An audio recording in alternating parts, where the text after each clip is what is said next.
Bitcoin's open interest has hit a new all-time high of $44.05 billion, which means that more people are trying to sell and drive down the price. This means that there is more leverage and a higher chance of market volatility and liquidation. Now that this has come up, I understand what has been going on for the past 2 days, and things are beginning to make sense. If you look at how the power has grown over the last 2 days, you can see that BTC was mostly around $118,000. I did say that I think this is mostly because of influence. What's really going on is clear now that these open interest numbers have shown up. The leveraged future bets are $44.05 billion, which is way too much. Also, if you know anything about market makers, you know that there will be manipulation going on to shake up these futures positions. This is the main reason I don't like leverage dealing at all. The channel has been around since the beginning, so you guys already know that CryptoZX is against leveraged trade. Also, I really think you should stay away from this space if you're new to it. Obviously, if you've done your study and want to get involved with altcoins or any other coin you like, you should stop by and hold a future trading. It changes too much, and people can manipulate the market to wipe out your stocks. Okay, enough with the rant. Let's talk about the subject. If you look at the market as a whole, you can see that it's getting better, which is great to see going into Saturday. On the USD side, XRP is up about 2.5%. If you look at the price of $3.18 in Bitcoin, a value of $188 billion and a 24-hour trade volume of about 5.7 billion. Billion, which is less than yesterday, that's something we can think about as we look into this more. But before we go any further, I want to make it clear that nothing on this channel is meant to be taken as financial advice. As with any investment, you should always do your own study before putting money into crypto. That's right. Bitcoin did go back down and test the $115,000 price level again yesterday. Guys, take a look at the ETF movement. Just look at the ETF flows. About 1,100 Bitcoin and 122,000 Ethereum were bought, which means that 130 million Bitcoin and 452.8 million Ethereum have been coming in. This shows that Ethereum is much more popular than Bitcoin. Again, we've looked for these confirmations, and this is something we want to keep in mind. Zoom says that XRP will next stop in the $3.80 to $4 range. For sure, this would set the all-time high. A lot of people are waiting for the unofficial all-time high to be tried again. That argument is pretty much over now. We were very close, but this is what Zoom says. This book goes all the way up to that zone. Should move to that area pretty quickly once bulls gain steam, which is very likely to happen in the next 2 weeks. Of course, when I get our charts, I'll look at them to kind of put this in context and really see how this could go. So take a look. Oliver Michael is the CEO of a German blockchain venture capital company. He says more if he could become the world's reserve bridge currency. It's becoming clearer that Ripple is an important part of the new digital banking system. Just to add to what was said above, take a look at this. A well-known expert on the financial markets says that many people don't realize how valuable XRP could become as a source of value once this cycle ends. This is what Zach Rector said in a recent post on X.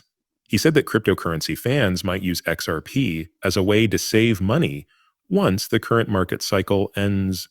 This means that investors may move their money to XRP to protect their gains after the current market cycle peaks and many assets hit new highs. For background, Bitcoin is the only cryptocurrency that most people think of as a good way to keep value right now.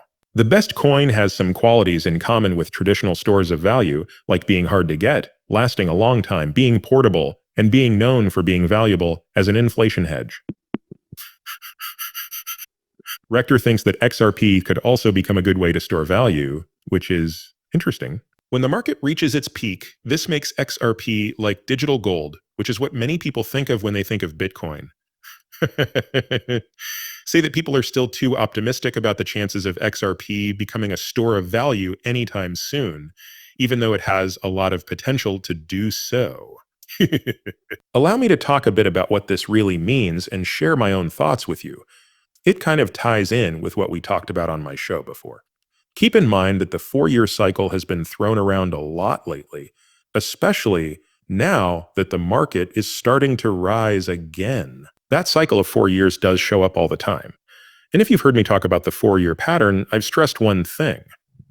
At the start of the bear market, 99.9% of the coins will still be damaged quite badly. For projects that are based on utilities, I think the 4-year pattern might end. I think XRP is one of those projects that can be used in the real world. Interest from institutions is at an all-time high. We've obviously talked about this before, and it's clear that companies are really getting on board and even raising money to have extra fees on their balance sheets. That tells you something. So from that point of view, let's say you do see this bear market go crazy, and people who own various coins lock in their gain. I get what the rector is trying to say, which is that when people lock in their profits, they'll put those funds back into projects like Bitcoin or XRP because they'll hold up better and be less affected by the bear market. I agree with some of what you said about how extra be kept. Before this big breakout, XRP was pretty much stuck in the 38.2 Fibonacci retracement level for most of the year, while the market as a whole was going up and down a lot. To go over that one more time, I always remember that. It's something I think you guys should also think about. But please tell me what you think in the comments below. This means that 35 million XRP, worth 107.5 million, were sent. Are whales getting ready for a big event? Please let me know what you think about that below. Just so you know, the new law from the HKMA, which goes into effect on August 1, will only let a few stablecoins licenses work in Hong Kong. For Luzd, Ripple has been a part of the policy process. Remember that when these guys started this, they did everything with a lot of thought. They focused on regulatory compliance above all else. There you have it, another time when Luzd could really shine. Let's talk about the price now. When you look at the power, it keeps going down. It's clear that on July 24th, we did go up to 62.5%, which explains what I told you about the open interest. However, you can see that the control is starting to fall again. Bitcoin is worth about 117,500 USD and is looking great. Well, Bitcoin is pretty much staying at this level, which is fine. Now let's see what's going on with XRP. The price of XRP is $3.18 right now. Yes, we haven't yet. Have our best year ever. But let's look at what Zoom says again. Zoom wants to make $3.80. What kind of move would that be? A price of $3. $3. 80 for XRP is only a 20% rise, and a price of $4 would be a 26.53% rise. Before anything else, though, we need to break back above this keyed area around $3.40. That's a change of about 6.8% all by itself. So about a 6.8%, I think we'll get to this level and see a little rejection around this range because it's a tough key resistance. I think things could really start to pick up pretty quickly, though, if we can turn this into support. That's because there isn't much pushback after that. I want you to remember that. What will happen if dominance drops below this level and starts to rise towards 60%? I believe this is possible. It's much faster than 2 weeks. The FOMC meeting is this week, but I think things can change much more quickly. First, we need to get back above this level, and then we'll decide what to do next. Let me know what you think in the comments. Until next time, Coins Alert, have a nice day.